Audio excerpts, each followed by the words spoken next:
지난주에 예수님께서 시험 받으신 성령에 이끌려 마귀에게 시험 받으신 말씀을 함께 보았는데 오늘 누가복음 4장에도 동일하게 예수님께서 성령의 인도함을 따라 마귀에게 시험 받으신 이야기가 있고 그 뒤에 이제 오늘 본문이 나오는 겁니다. 그렇죠? 4장 1절에서 13절까지 시험을 받으시는 이야기와 더불어서 14절, 15절 이제 여러 회당에서 가르치기 시작하시면서 이제 오늘 본문에 갈릴리의 나사렛의 회당에서 말씀을 가르치시면서 사역의 시작이 예수님의 사역의 시작이 어떻게 되어지는가 하는 것에 대한 이야기죠. 예수님의 사역 가운데 제일 중요한 것이 말씀을 가르치시는 것이었습니다. 하나님의 말씀을 선포하는 것이었습니다. 그래서 오늘 16절에 이렇게 쓰고 있죠. 예수께서 그 잘하신 곳 나사렛에 이르사 안식일에 늘 하시던 대로, 그러죠? 늘 하시던 대로 회당에 들어가서 성경을 읽으려고 서심해. 그랬어요. 회당 언제부터 시작됐죠? 바벨론 포로에서 끌려갔을 때 그때 시작됐잖아요. 왜? 하나님이 지키시고 오늘 하나님을 믿는 민족인데 왜 이렇게 망했는가? 하나님은 계신 게 맞나? 하나님이 계시다면 왜 내게 이런 일이 일어나는가? 우리가 많이 묻는 질문 가운데 하나입니다. 하나님이 계시면 왜 내게 이런? 나도 하나님 믿는 사람인데.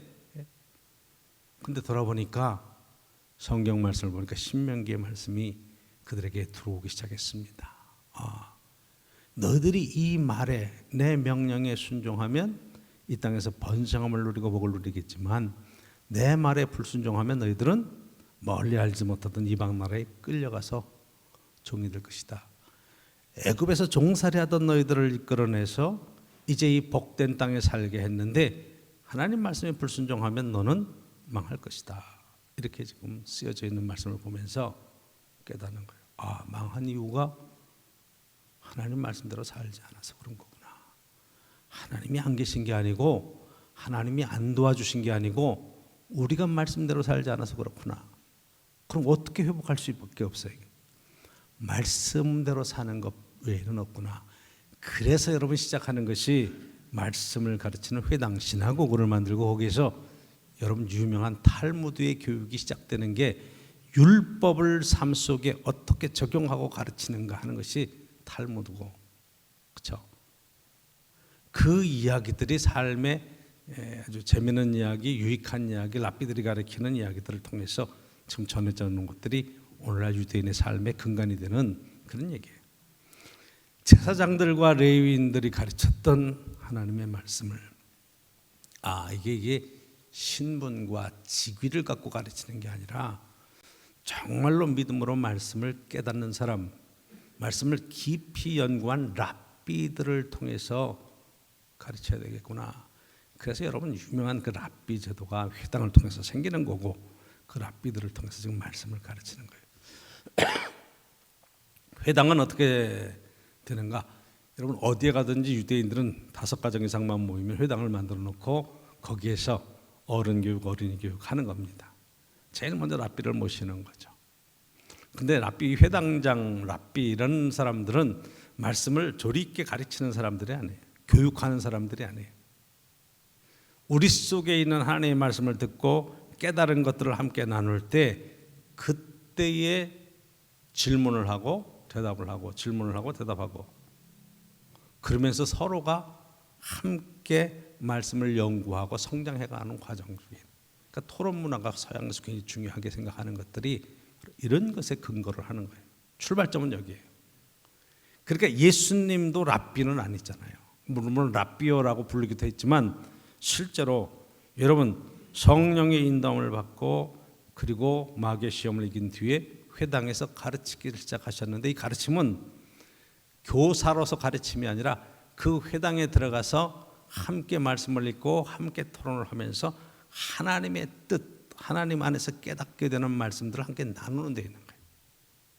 여러분 교회 안에서 말이 많으면 안 된다 그러는데 험담하는 말, 쓸데없는 말, 욕하고 없는 말, 헐고 뭐 이런 말은 많이 하면 안 되지만 말이 많아야 되는 거예요. 사실은 뭐 어떤 말들 은혜의 말들, 또 감사의 표현들, 하나님의 말씀을 깨달은 것들을 함께 나누고,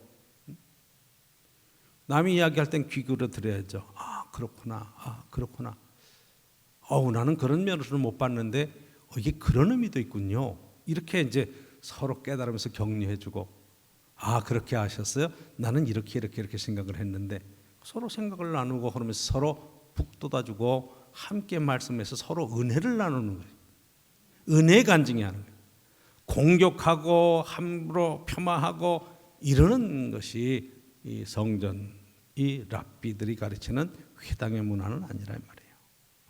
그러니까 무슨 얘기를 해도 그거 잘했다 말이에요. 그래 그럴 수도 있겠다 말이에요. 근데 이렇게 좀 생각해 보면 어떻겠습니까? 이렇게 생각하면 어떨까요? 이렇게 얘기를 하는 거죠. 그러니까 오늘 본문에서 예수님께서 회당에 들어가셔서 이 말씀을 딱 이게 하려고 섰는데, 이건 아무나 설 수 있는 거예요. 랍비만 가르치는 게 아무나, 회당에 참석한 사람은 다 자기가 은혜 받은 말씀, 깨달은 말씀이 있으면 그 말씀을 갖고 나누는 거예요. 그래서 17절에 선지자 이사야의 글을 드리거늘 책을 펴서 이렇게 기록된 데를 찾으시니, 이사야, 지금 우리가 성경이 이렇게 한 권으로 되어 있지만 옛날엔 두루마리잖아요. 그걸 들고 서셨는데 61장의 이야기를 지금 읽으시는 겁니다. 18절, 그렇죠? 뭐라 그래요?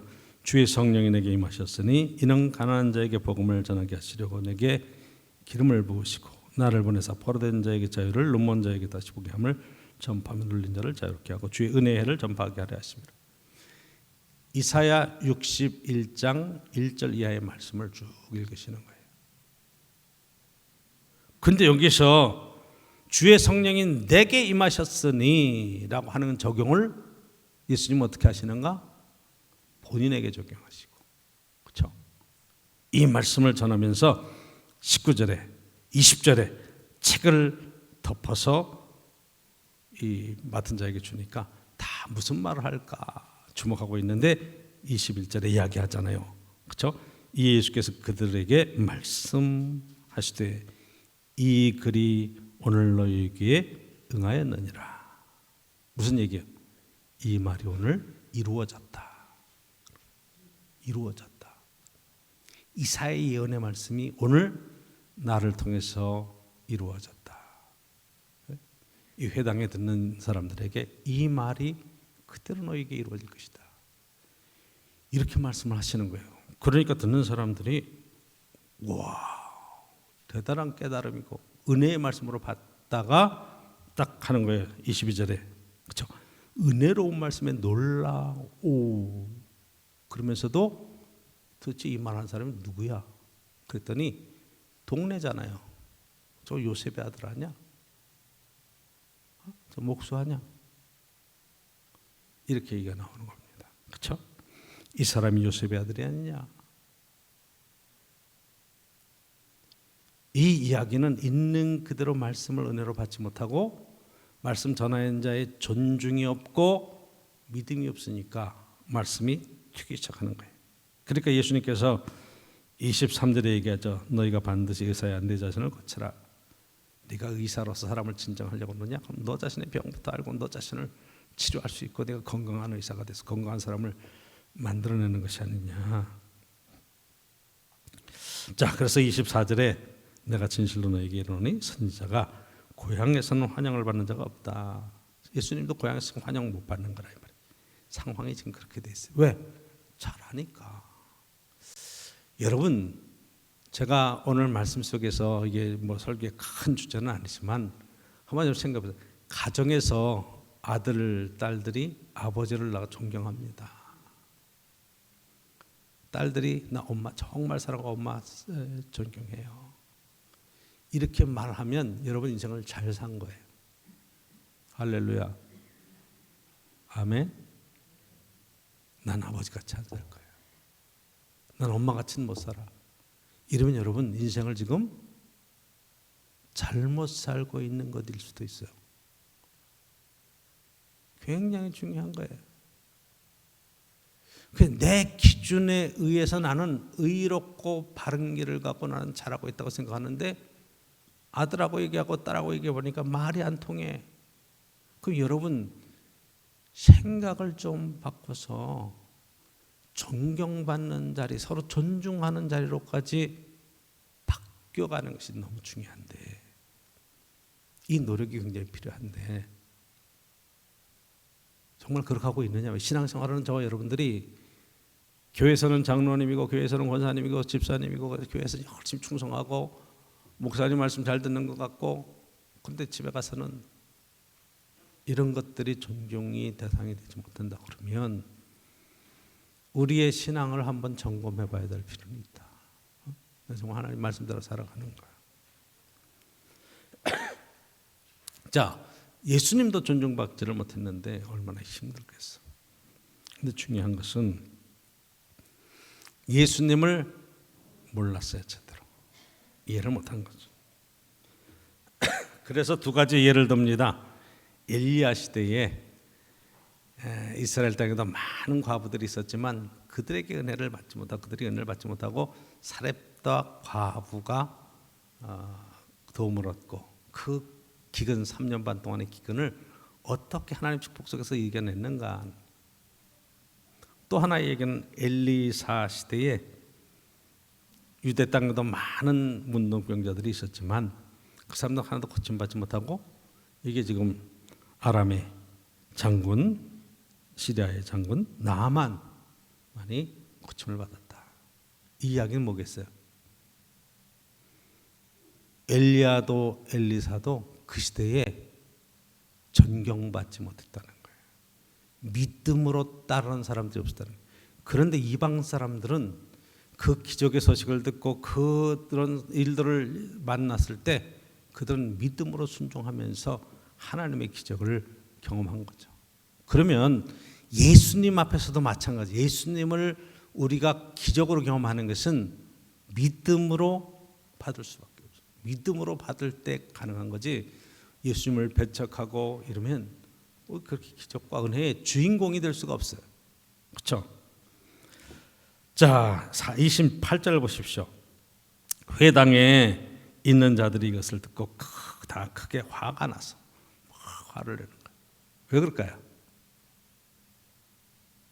말씀에 반발하는 거예요. 이게 나는 목사님 설교 들으면 막 은혜가 돼서 막 감동이 있고 눈물이 나고 너무 감사해요. 이런 분이 있는 반면에 난 목사님들 설교 듣고 막 화가 났어요. 그러면 왜 화가 날까?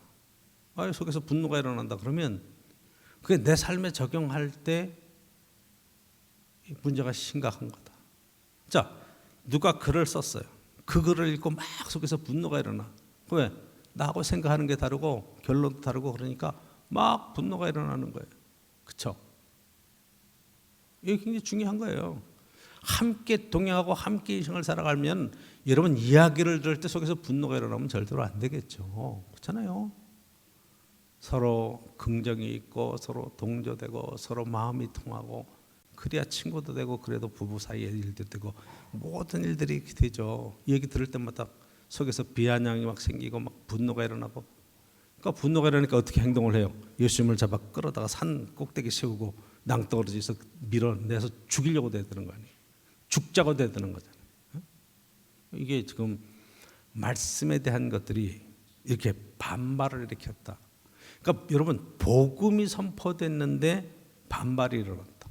예수님이 말씀하셔도 예수님을 받아들이지 못하고 반발한다. 그러니까 이 시대에 하나님의 말씀이 선포되고 복음이 선포돼도 왜 사람들이 그렇게 강박해서 말씀을 안 듣는가? 이런 거예요. 속에 분노가 있어요.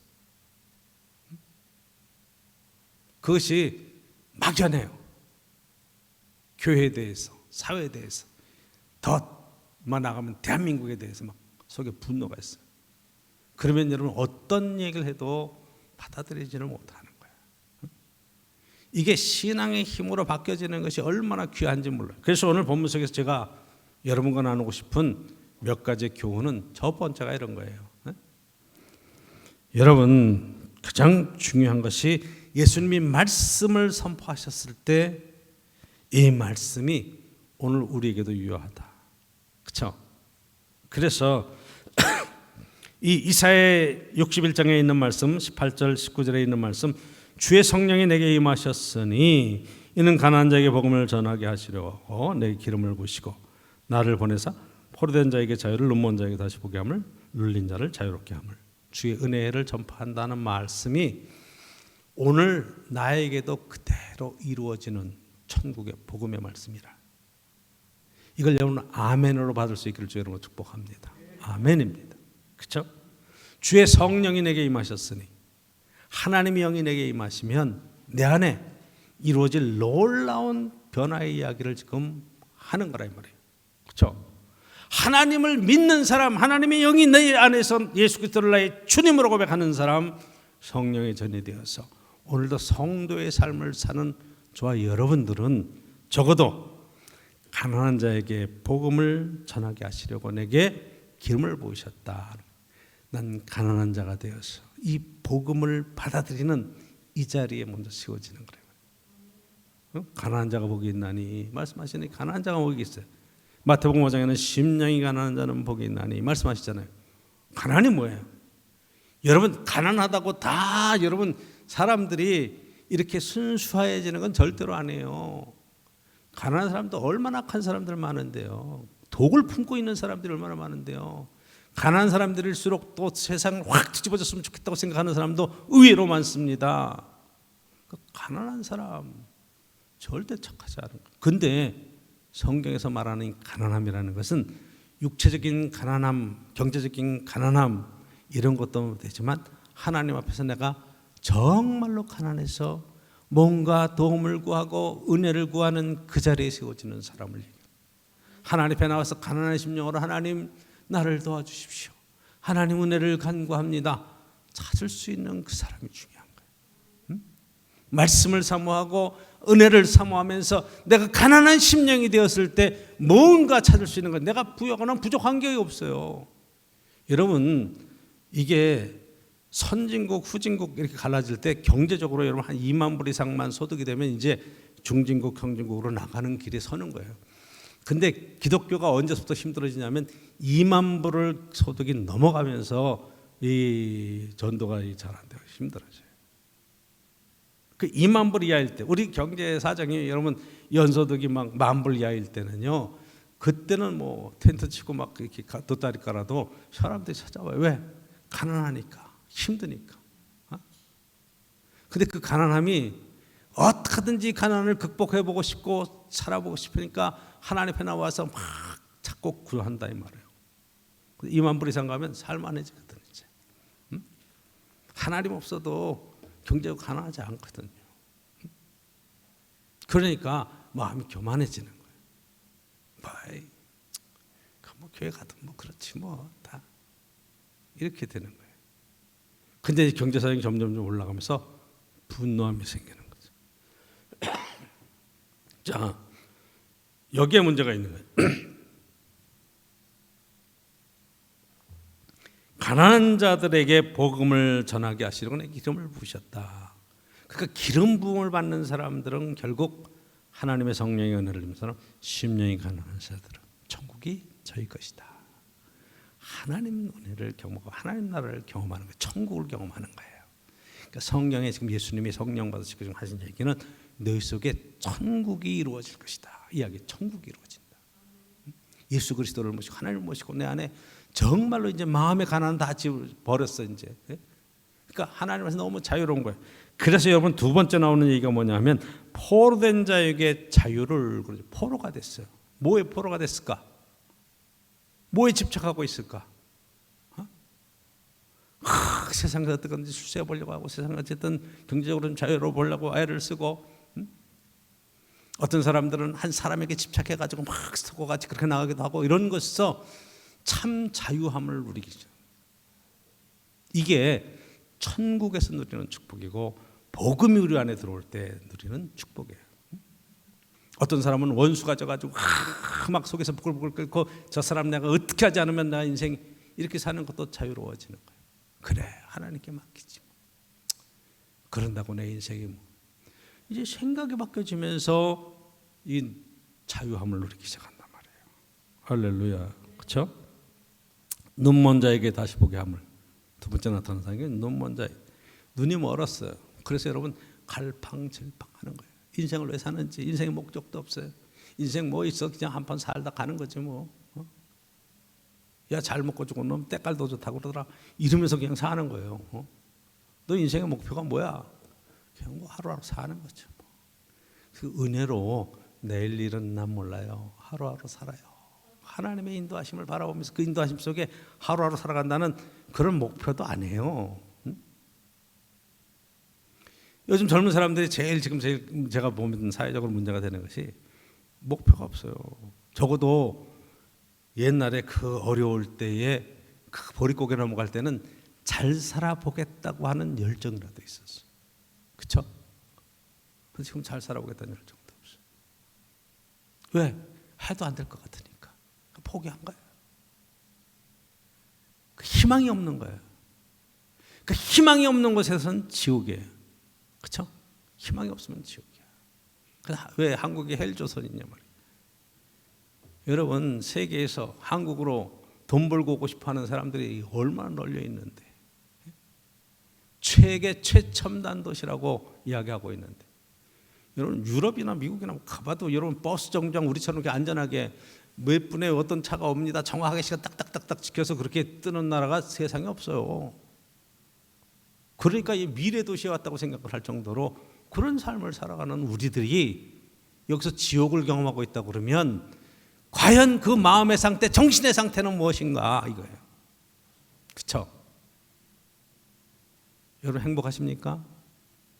천국을 경험하고 있습니까? 정말 인생이 즐겁습니까? 이게 지금 성령이 임하시고 내 안에 하나님의 나라가 시작되면, 여러분 천국은 죽어서 가는 천국도 있지만 오늘 이 복음서에서 얘기하는 것은 이 땅에 임하는 천국에 관한 이야기, 하나님 나라에 관한 이야기를 쓰고 있어요. 예수님이 세례 받으시고 첫 설교가 회개하라, 천국이 가까이 왔느니라, 하나님 나라가 가까이 왔느니라. 천국이 우리에게 임하는 거예요. 내 안에 천국이 이루어져서 너무 감사하고 즐거운 일들이 많아. 그럼 여러분 이 땅이 천국이죠. 그게 어디가 천국이겠어요? 내가 한 달에 노력을 해서 지금 300만 원, 400만 원, 또 200만 원 받고 월급 생활한다 그러면 여러분 똑같은 거예요. 내 기분이 굉장히 나빠서 일하고도 200만 원 받을 수 있는 거고, 기분 좋게 일하고도 200만 원 받을 수 있는 거. 과연 우리의 소망이 어디 있겠느냐. 자, 눈먼 자가 다시 눈을 뜨고 세상을 바라볼 수 있습니다. 앞이 캄캄하고 아무것도 할 수 없는 상황에서 할 수 있는 상황으로 바뀌어지는 거예요. 야, 내게 왜 이런 어려운 일이 생겼는가 절망하다가 희망의 빛을 보기 시작을 하는 거예요. 예수 그리스도 안에서 이 일이 이루어졌다는 거죠. 그 다음에 한번 보십시오. 눌린 자를 자유롭게 하고. 눌려 있어요. 뭐에 눌려 있을까? 죄짐에 눌릴 수도 있고, 근심과 걱정과 염려에 눌릴 수도 있고, 때로는 경제적인 여러 가지 어려움 때문에 눌려 있을 수도 있고, 많은 시련들이 우리 삶 속에 있어요. 어떻게 해결할 거예요? 여러분, 예수 그리스도 안에 사는 길이 있습니다. 이 얘기예요. 이 말씀이 오늘 너에게 이루어졌느니라. 예수님이 이 땅에 오신 것은 바로 하나님 나라를 우리 가운데 주시고 내 안에 주셔서 내가 이 땅의 천국을 경험하고 신앙생활을 어떻게 인생을 살아갈 것인가 하는 거예요. 여러분, 성경은 다른 거 안 다른 거예요. 성경은 하나님이 누구신가 하는 거예요. 이 세상의 모든 존재의 근거가 되는 하나님은 어떤 분이신가. 그 다음에 나오는 얘기가 나는 누군가, 나는 과연 누군가. 이게 딱 설정이 되면 어떻게 인생을 살 것인가, 뭘 하고 살 것인가는 상관없어요. 여러분, 어디에서 어떤 일과 어떤 직업을 갖든지 그 가운데 비전을 볼 수 있겠느냐 그렇죠. 굉장히 중요한 거죠. 이게 희년이에요. 그렇죠? 그래서 19절에 보면 주의 은혜의 해를 전파하려 하심이라. 은혜는 곧 희년이라. 모든 것이 새롭게 시작하는, 모든 빛들을 다 탕감하고 새롭게 시작하는 하나님의 은혜로 시작하는 이것, 희년이에요. 이게 지금 선포되었다. 예수님으로 시작했다. 그게 첫 번째 이야기죠. 두 번째로 오늘 본문 속에서 여러분 이 전하는 예수님 믿어야 돼요. 그렇죠? 예수님을 존중하고 인격적으로 관계를 맺는 게 굉장히 중요해요. 예수님이 과연 누구신가? 자, 고향에서 지금 갈릴리에서 말씀을 선포하시고 해당에서 말씀을 선포하시는데 사람들이 다 은혜를 받는 것 같아. 존경하는 것 같아. 근데 이 사람 요셉의 아들 아닌가? 이렇게. 그러니까 존중이 없어요. 존경함이 없어요. 여러분 이게 굉장히 중요한 거예요. 우리 목사님에 대한 존중이 없으면 신앙생활을 하기 굉장히 힘들어요. 선생님에 대한 존경이 없으면 여러분 교육의 진도가 뒤들어가는 거예요. 근데 선생님한테 잘 보고 싶고 그거 정말 존중하기 때문에 그 선생님한테는 실망시킬 수가 없어서 열심히 공부하는 그런 경우도 있어요. 그러니까 신앙생활 할 때 저 여러분들이 내가 어떤 교회에서 신앙생활 한다 할 때 정말로 그 목사님을 존경하고 존중하는 마음이 드는 데서 해야 돼. 목사님이 존중이 없어. 내 목사님 어렸을 때 다 알아. 내가 다 봤는데 뭐. 말은 그럴 듯해도 저 어릴 때 개구쟁이였어. 이러면 여러분 말씀이 안 들어오는 거예요. 왜? 존중이 없으니까. 이해가 되시죠? 굉장히 중요한 거예요. 서로 마찬가지예요. 사람과 사람 사이에 되어지는 여러 가지 일들도 존중하고 사는 게 중요해요. 서로 남편에 대한 존중, 아내에 대한 존중이 없어. 당신이 뭐 별 그렇지 뭐 이러면 그래서 대화가 되질 않아. 왜? 무시당하는데 어떻게 대화를 해? 그렇잖아요. 부모와 자녀들 사이에도 마찬가지야. 부모가 자녀를 존중해야 돼요. 근데 되게 많은 부모들이 실수하는 게 존중하질 않아. 함부로 한단 말이에요. 야, 성적 어떻게 나왔니? 예를 들어서 얼마 나왔어요? 야, 그래도 열심히 했구나. 설령 성적이 안 나왔더라도 그래도 야, 꽤 애를 썼네. 다음엔 조금 더 열심히 하면 좋겠다. 이렇게 얘기하면 좋아. 에이, 네가 하는 게 뭐 그렇지 뭐. 이러면요, 그 말 한마디가 거꾸로지는 거야. 그러니까 말 한마디에 우리 입에서 나오는 것이 정말로 신앙적인 이야기, 존중하는 이야기, 이런 것들이 들어있는가 굉장히 중요한 거예요. 어떻게 여러분 신앙생활 하든지 우리의 인생이 행복하게 살려고 그러면 내가 같이 사는 사람들이 함께 행복하지 않으면 절대로 여러분 행복하지 않아요.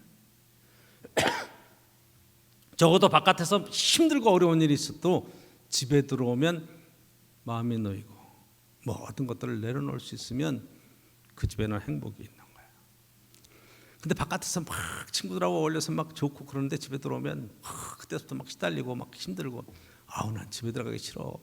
그런 생각이 들으면 여러분 행복하지 않은 거예요. 그 인생이. 그렇죠? 가만히 생각해 보세요. 근데 어떨게 여러분 할 때 존중받고 있느냐 이 말이에요. 상대방이 나를 존중하고 있다 그러면 서로 존중할 수 있는 거예요. 근데 나를 함부로 대하고 있다 그러면 힘들어지는 거예요.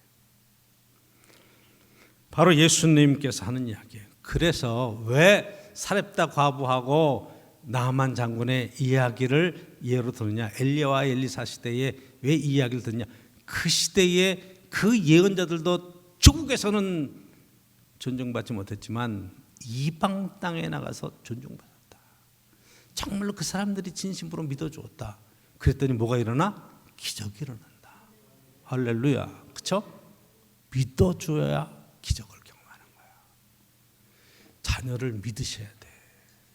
하나님을 믿고 존중하듯이 여러분 자녀에 대한 희망이야. 부모를 믿고 존중해야 돼. 근데 여러분 함부로 하는 사람은 어떻게 믿을 수 있어요? 안 되잖아. 그러니까 우리가 기도가 필요한 거예요. 하나님 아버지의 도움이 필요한 거예요. 성령이 내게 임하시면 내 안에 천국에서부터 시작해서 이 천국이 전파되는 거죠. 그렇죠? 굉장히 중요한 거죠. 세 번째로 오늘 본문에 보면 여러분 28절에 보십시오. 회당에 있는 자들이 이것을 듣고 다 크게 화가 났어. 화를 냈어.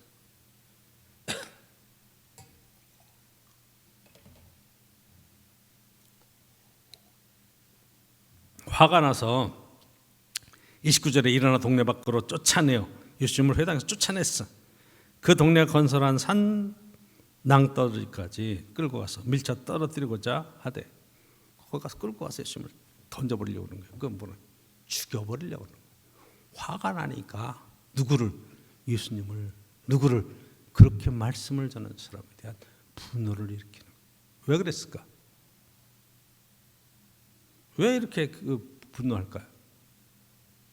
여러분, 이게 하나님의 말씀이 우리 속에 들어올 때 이 말씀을 거부하는 것과 더불어서 이런 것들이 생기면 삶이 피곤하고 힘들어지는 거예요. 분노가 일어난다는 거예요. 그들은 가장 귀한 축복의 기회를 잃어버린 거죠. 그렇죠? 말씀으로 회개하고 돌이켜야 되는데 죄의 문제를 딱 지적할 때 이게 튀어버리는 거예요.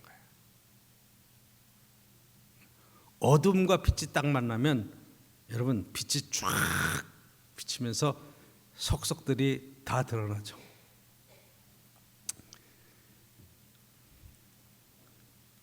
좀 이런 게 있었으면 좋겠어.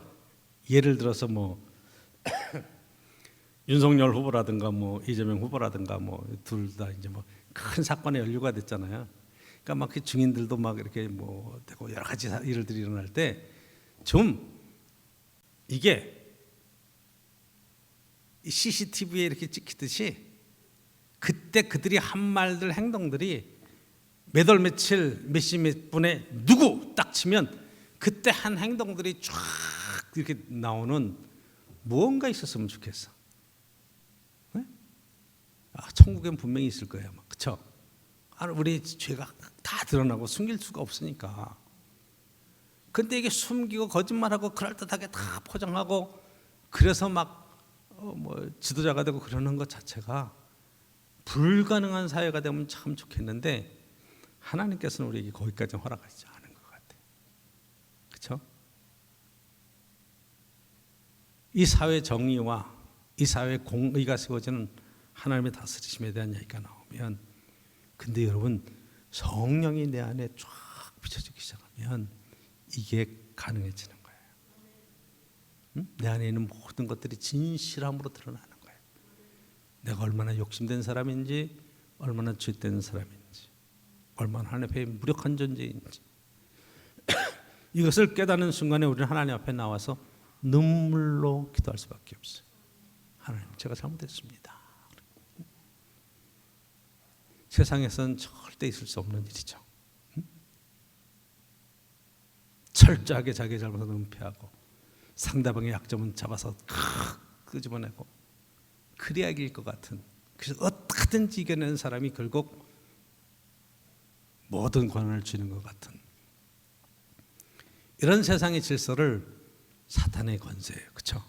내가 나한테 잘하면 세상의 모든 영화, 모든 권세를 내게 주겠다.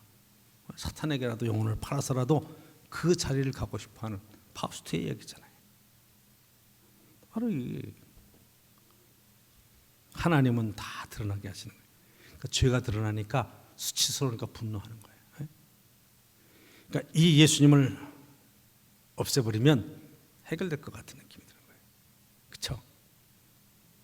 이게 잘못된 거예요. 회개하지 않는 거죠. 우리의 신앙의 인생의 실수는 여기에 있는 거예요.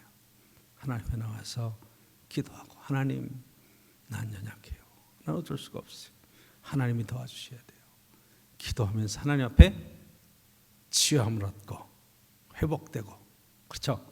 건강한 모습으로 천국을 누리며 사는 하나님의 자녀들의 모습으로 세워지는 것 굉장히 중요하죠.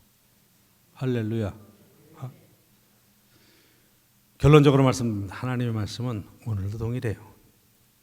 우리가 이제 구약성경 전체를 훑으면서 보고 신약으로 내려와서 지금 마태복음, 마가복음, 또 누가복음, 세복음을 왔다 갔다 하면서 이제 여러분 공감복음에서 예수님의 사역과 말씀에 관한 것들을 쭉 이제 복음서 중심으로 볼 것입니다. 올해 안에 이제 그렇게 쭉 넘어갈 거예요.